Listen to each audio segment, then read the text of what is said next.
Il-kwistjoni kontroversjali tad-Demmiela, il-mod kif ixlendi tħalla bla vuċi u x-xogħol imprezzabbli li sar mill-Kunsill tal-Fontana kienu t-temi li tkellem dwarhom il-kap tal-Partit Nazzjonalista Adrian Delija waqt żjara li għamel it-tlieta fil-Gżira ta' Tlet Għoljiet.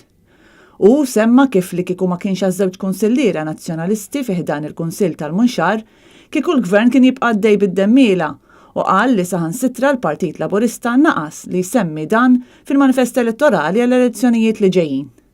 Bil-maqlub f'dak il-manifest elettorali tagħna, il-programm elettorali tagħna għall-Munxar huwa ċar illi l-ewwel huwa ir-resident illi għandu iġib il-priorità u allura aħna l-pożizzjoni tagħna fuq id-Demmiela hija ċara iswed fuq l-abjad.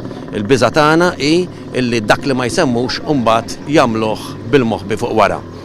U qal li Kunsill Nazzjonalista mill-Munxar jara li jitkompla l-proġett tal-pjazza mibdi mill-aħħar Kunsill li kien immexxi minn maġġoranza nazzjonalista u li tħalla nofs leħja mill-Kunsill preżenti. Adrian Delija qal li xlendi spiċċa bla vuċi meta l-Gvern iddeċieda li jneħħi l-Hamlets u saħaq li din il-lokalità għandha jkollha leħen permezz tal-kumitat tagħha sabiex ikunu mħarsa l-interessi tar-residenti u tal-lokalità pittoreska.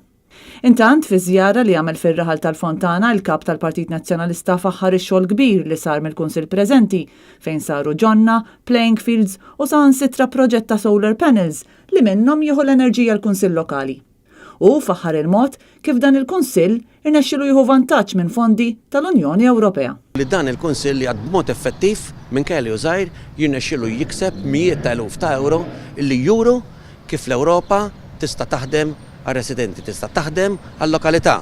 Kif min jirsisti minkejja iċ-ċokon id-daqs tiegħu kapaċi jagħmel l-aqwa użu mill-fondi illi hija waħda mir-raġunijiet ewlenin li konna dħalna fl-Unjoni Ewropea ħalli jkun hemm titjib effettiv għal-residenti tal-lokalità.